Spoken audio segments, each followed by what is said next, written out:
Had our buddy Kelly come up and join us today, and he brought us a flounder that he caught. So a North Carolina wild caught flounder. Gonna jump into a little technique today, and then how to get it on the grill. We got the soapstone rolling at 500°F. Gonna be a good one. So cool, these beauties, you know, they start out like every other fish. They swim in this way, and then a couple weeks later, the eyeballs migrate on top of the body, and then this side, which was naturally pigmented the same as this, turns white. So they sit there, they've got the camouflage, and they naturally look like whatever their surroundings like. So we're gonna have to gut this baby and then fillet it and then get it on the grill. My kind of day. Let's get into it. Here we go, team. From a whole flounder to top fillets. Beautiful. We'll focus on fabrication another time. This is about cooking the flounder here. So I've got the two top fillets, which are thicker than the bottom portions. And first thing we want to do is get a good sear on the top portions of those fillets. So we're going to be using a little bit of Lanes BBQ Q-Nami. And I like this because the sweet and salty aspects play super well with seafood, but it puts a nice caramelization on that top as well. Now we've got a soapstone rolling at 550 degrees. First thing we're gonna do is put a little bit of olive oil on top. We wanna make sure we have a non-stick surface here. Notice right off the bat where it's smoking point, that is good. We're gonna do that drag test that we like to do. Again, drag it across the top. Excellent, no stick. If it's stuck, we'd need a hotter surface. A little bit of oil there. Beautiful. Same thing with the other fillet. A little bit of oil. All right, I'm gonna close that dome. Now let's make a crab mixture. We're gonna stuff these two pieces with a little bit of almost like a crab cake, okay? So got some nice lump crab and back fin. You're a no filling, right? Well, I put a little mayonnaise for binder, but I don't like roasted red peppers and bread. Come on, I'm more like the Maryland style crab cake. So a little bit of lemon juice, not too much. Touch of Worcestershire. Got a seed in there. Come on, chef. What are you up to? A little Sriracha. Oh, nice. Yeah, just for a little wake me up, and then a little bit of that Q-Nami. All right, so that is our mixture. Now we'll just kind of work that around a little bit and macerate it so it's this kind of stuffing material. And what delicious stuffing material it is. All right, let's flip these fish fillets. Oh wow, smells amazing. Yeah, you know, fresh. Oh, we got to season. You got to season the other side too.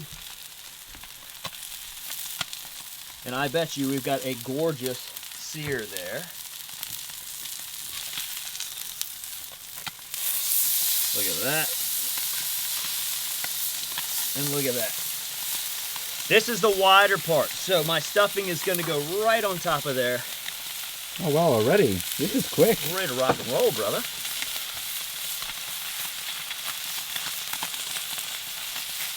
Crab Stuffed Flounder. Ah, I just love it. Listen to those geese, they love it. They're going crazy over there. I love cooking seafood. Seafood's my jam. I've worked in some of the top seafood restaurants around the world, but nothing gets me more excited than to be out on the grill, live fire, soapstone, making it happen. So I'm gonna slide this piece and put it right on top now. Did you notice how I did that? Let me do that again, a little shimmy. I like that shimmy. The shimmy, shimmy. Draw it over, put it right on top. Dude, should we top? I would almost top with crab as well. That would be overkill. That would be you know, I really want to do it, but that would be overkill. I'm gonna turn this just so you can see the top fillet, this little corner here. That's what I'm watching, this little bit right here. See how it's still kind of translucent and blue? Once that turns opaque and white, I know this whole thing's done. I want to use the power of the dome to finish cooking it though, so I'm gonna close this dome and let the radiant heat finish the top. While we're doing that, let's clean our board up. We'll get our presentation plate on here.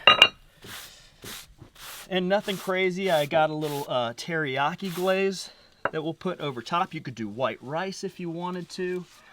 I'm gonna chop a little parsley, and that's gonna be a wrap. This is a relatively quick cook. Our fish is 90% done right now. Oh yeah, we're there. Let's get the glaze on.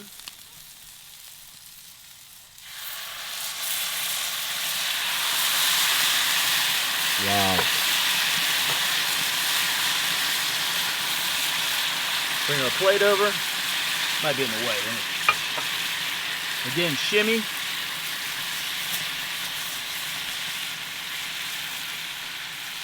Bring your plate over. Gingerly.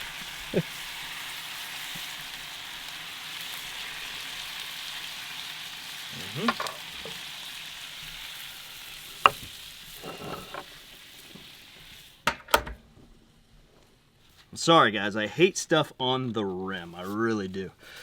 Can even do another just little drizzle if you want to. Let's put a little greenery on top. Dunzo. That was a quick, really quick one. Yeah, crab stuffed flounder. And again, you put that over rice would be really nice. You know, any kind of potatoes. But that is a stunner of a dish. And fresh, right? Fresh seafood, fresh flounder, one of my favorite fish. Let's give it a go. I'm gonna take a chunk right out of the middle there.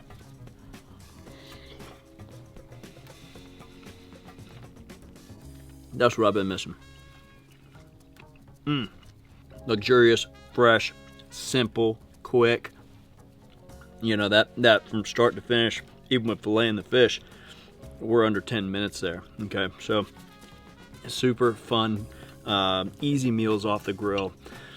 I'm gonna say it again, simple things done perfectly win every time. You can find flounder fillets anywhere you go, any kind of white fish, thin fish, do the same exact thing. Great substitutions out there. Folks, if you enjoyed this recipe as much as we enjoyed cooking it for you today, don't forget to hit the notification bell, subscribe, do leave us a comment. We love seeing those comments and responding. And as always, from our backyard to yours, cheers and happy grilling.